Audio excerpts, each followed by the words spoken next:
watching Bobby Kennedy go through Appalachia and show this country the other America. So many Americans didn't know anything about it, didn't want to think about it, and he inspired me, and in fact a whole generation of Americans to engage, to care, to get involved. We need to give America something big and important to engage in again. And one of those things needs to be ending poverty. We can end poverty in the next 30 years. We can reduce poverty by at least a third in the next 10 years.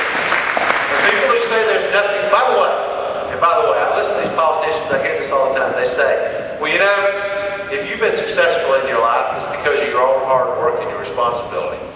And if you failed, it's because of your failure. It's just not the truth. All of us know it's not the truth. Now, I use my own life as an example. I grew up in a family, some of you might even remember that I'm the son of a mill worker. I started thinking what I should say is now, I'm the son of a ... Because anybody in America can fill in the blank.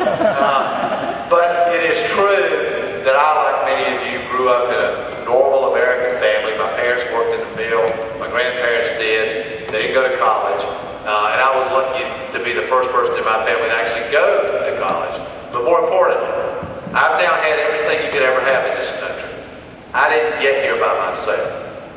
I had my country with me every step of the way.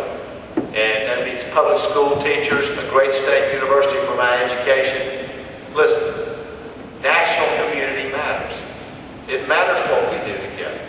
Because I said earlier, it says something about who we are and what we care about. And those people who say there's nothing that can be done, they're wrong. There are lots of things we can be done. We can raise the minimum wage in America. It ought to be at least $7.50 an hour. We can expand the earned income tax credit, give low-income families a refundable tax credit. We can help make it easier, not harder, for unions to organize in the workplace so the working people have a voice. We can help people save. We can set up savings accounts for low-income families, match what they're able to save. We can do something about the extraordinary racial and economic segregation that exists in America. You know, those pictures that came out of New Orleans into our living rooms were disturbing. It doesn't just exist in New Orleans, it's all across this country. We have to face up to this. We can't continue to put our head against the wall like we have for decades and pretend it's not true. Here's an idea about what we can do. Suppose we take the housing vouchers that we've used for decades to cluster poor people together in bad neighborhoods, and instead we expand them, we have more, but we use them in a different way to create some mobility for these families so they can move across these economic and racial barriers that exist in America. Access to college. You know, we have so many young people who want to go, can't go because they can't pay for it. Bush is cutting billions of dollars out of the federal budget for student loans. Here's what we ought to do instead. We've got a model that we used to doing this in Port County in eastern North Carolina. Call it College for Everyone. What we say is, you graduate from high school, you're qualified to go to college, and you commit to work your first year, at least 10 hours a week. We pay for your tuition and books. In other words, we give these kids a simple way to go to college. We don't just give it to them. They have to work for it. But then it makes it, and what we've learned is it works.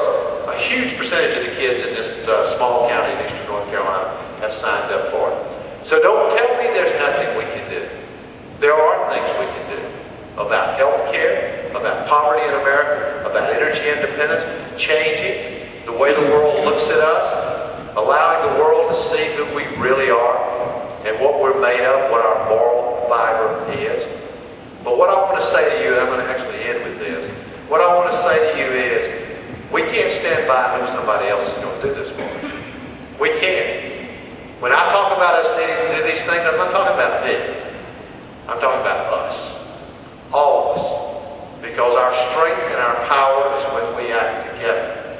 When we stand arm in arm for the things that we believe in. With backbone and strength, conviction, action. And so, I'll end tonight. I want to take a few minutes to be able to speak to y'all. But I want to end tonight with a line that I borrowed from a woman who is no longer living. But she would end her speeches when she was rallying people around important causes by saying, you know, the leaders we've been waiting for are us. we want to live in a moral, just America, and if we want America to lead in a moral and just world, we can't stand on the sideline and hope somebody else will do it. We have to do it, every single one of us. And together, we can do it. We can inspire this country. God bless you. Thank you.